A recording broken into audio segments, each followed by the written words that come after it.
juste à regarder les nouvelles ou la météo ou quoi que ce soit qui vient des médias, c'est tout le temps pour faire peur.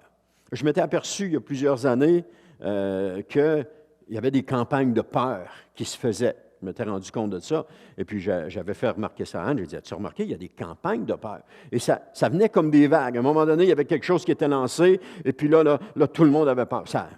Juste vous donner 2 exemples ou 3. Là. La grippe aviaire. Ah, là, ils ont lancé la grippe aviaire, les poulets, puis etc. Puis là, tout le monde avait peur d'attraper la grippe aviaire. Puis là, c'était la panique totale.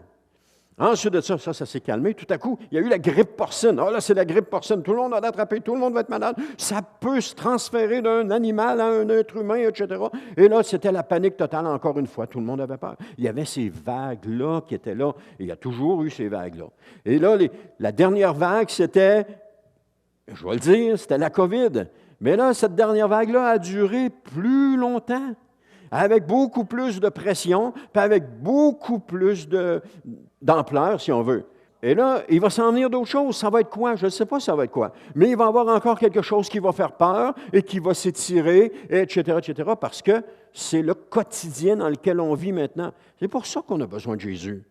On ne peut pas vivre ces moments-là sans Jésus. On ne peut pas passer au travers de ça sans Jésus. Comment est-ce qu'on peut arriver à passer au travers? Moi, je me souviens, lorsque c'était le H1N1, vous en avez tous entendu parler, et un chanteur populaire qui avait fait une scène parce que lui voulait passer en avant de tout le monde pour avoir le vaccin.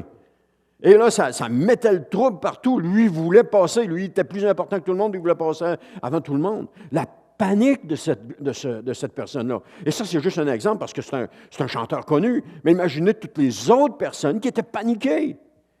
Il avait peur de quoi? Il avait peur de mourir. Il avait peur de mourir.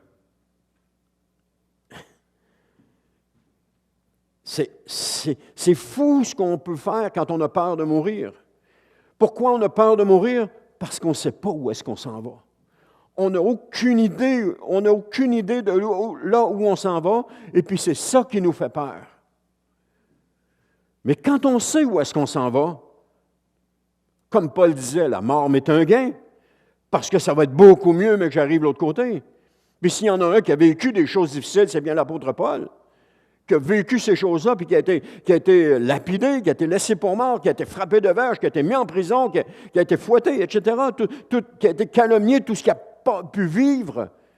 Mais il n'avait pas peur de mourir, parce qu'il savait que le jour où il mourrait, il allait passer l'éternité avec son Sauveur.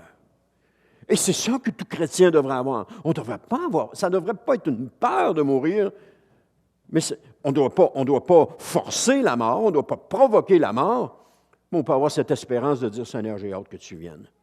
J'ai hâte que tu reviennes. Parce que, Seigneur, on va être bien avec toi. Puis ça va être fini tout ça.